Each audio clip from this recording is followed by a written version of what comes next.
ఇక్కడ మనకి ఏమి ఇచ్చారంటే x square plus a plus 1 into x plus b అనే పాలినామియల్ ఇచ్చారు.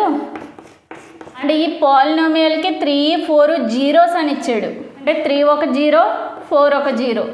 అయితే ఏ కామా బి వాల్యూస్ని ఫైండ్ అవుట్ చేయమంటున్నాడు.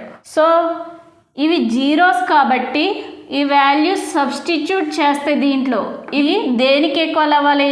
జీరోకి ఈక్వల్ అవ్వాలి. So first of all first జీరోని దీంట్లో సబ్స్టిట్యూట్ చేద్దాం. ఫస్ట్ జీరో ఎంత? 3. ఎక్స్లో సబ్స్టిట్యూట్ చేస్తే 3 square plus a plus 1 into x అంటే 3 plus b equals to 0. 3 square అంటే 9 plus 3 into a 3a plus 3 into 1 3 plus b equals to 0. 9 plus 3 అంటే 12 plus 3a plus b equals to 0. 3a plus b equals to ఈ plus 12 అటుపైకి వెళ్తే -12 అవుతుంది. ఇది equation 1. 4ని ఈ ఈక్వేషన్లో substitute చేస్తే ఎక్స్ అంటే 4 కదా, అప్పుడు 4 square plus a plus 1 into x అంటే 4 plus b equals to 0. 4 square అంటే 16 plus 4 into a 4a plus 4 into 1 4 plus b equals to 0. 16 plus 4 20 plus 4a plus b equals to 0. 4a plus b equals to ఈ plus 20 అటుపైకి వెళ్తే -20. ఇది equation 2.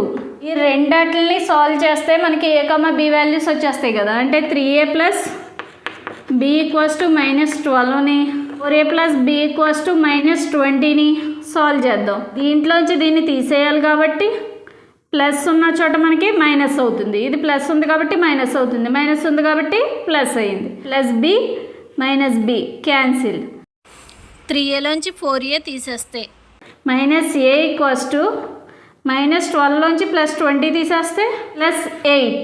a equals to value ఎంత? -8. ఇప్పుడు ఈ వాల్యూని దీంట్లో సబ్స్టిట్యూట్ చేస్తే a అంటే ఎంత? -8 కదా, ప్లస్ b ఈక్వల్స్ టు -12.